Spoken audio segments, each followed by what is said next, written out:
तुर्की के राष्ट्रपति ने इजराइल को धमकाया भी है, यानी इंटरनेशनल कोर्ट में गिड़गिड़ाए भी हैं और साथ ही इजराइल को धमकी भी दी है। एर्दोगन ने कहा कि इजराइल का अंत तय है।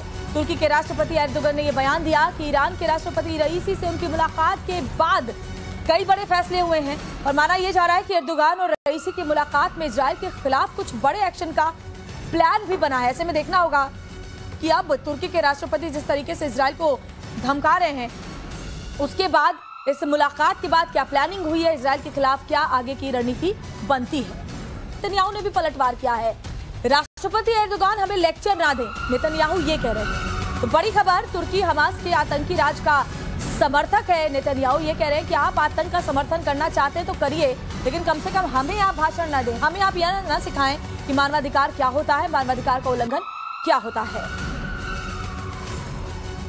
और ब्रिगेडियर दत्ता के पास भी मैं आऊंगी, लेकिन इस वक्त मेजर जनरल मेस्टन में आपके पास आना चाहूंगी कि कम से कम नेतन्याहू ने जो बात कही कि वो लोग तो हमें लेक्चर ना दें मानवाधिकार का, जो कि आतंक का समर्थन करते हैं, मतलब आतंकी के मानवाधिकार आपको नजर आते हैं, लेकिन जो आम लोग निर्दोष इजराइल में मारे गए उनका कोई मानवाधिकार नहीं था।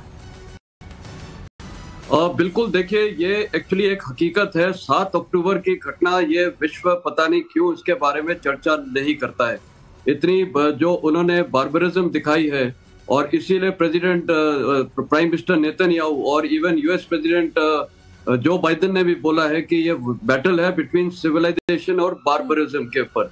तो ये दुनिया को फोकस करना चाहिए कि देखिए स्टार्ट पॉइंट किसने किया, स्टार्ट तो हमास ने किया है और उन्होंने जो क्रूएल्टी दिखाई है और साथ में रिलीजियस नारे लगा रहे थे, ये कौन सी इंसानियत है। बच्चे, जो सबसे छोटा होस्टेज है वो 10 महीने का है और साथ ही अभी एक महिला ने शायद जन्म दिया एक बच्चे को, जो कल ही पता चला है।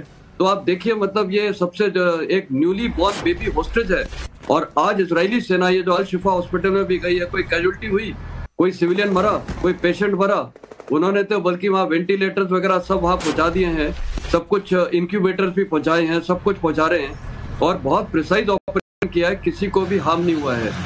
फायर कहाँ से आ रहा था? अंदर से आ रहा था, वही तो कर रहा था, तो ऑब्वियसली हमास थे। उसके बाद वो कोई टनल्स वगैरह से वहां से भाग गए हैं और उनका बेसिक मकसद है इजराइल को डिग्रेड करना और उनको दुनिया में दिखाना कि देखिए इजराइल ये ह्यूमन राइट वायलेशन कर रहा है। दुनिया भूल गई है कि सबसे बड़ा ह्यूमन राइट वायलेशन है, क्योंकि वो टेररिस्ट है तो दुनिया उसको पता नहीं अभी एज अ फैक्ट मानने लगी है। और जो एक स्टेट है जो अपने तौर तरीके से काम करता है, उसको वो आप मानते हैं कि वो को अपनी रक्षा करने का पूरा हक है, अपने नागरिकों की रक्षा करना उसका सबसे पहला कर्तव्य है। ये बात बेंजामिन नेतन्याहू पूरी तरीके से साफ कर चुके हैं सर, और यही वजह है कि इस तरह की बातों का उनके ऊपर कोई फर्क नहीं पड़ता। वो कह रहे हैं कि हमें इसको लेकर लेक्चर आप ना दें। अब दोनों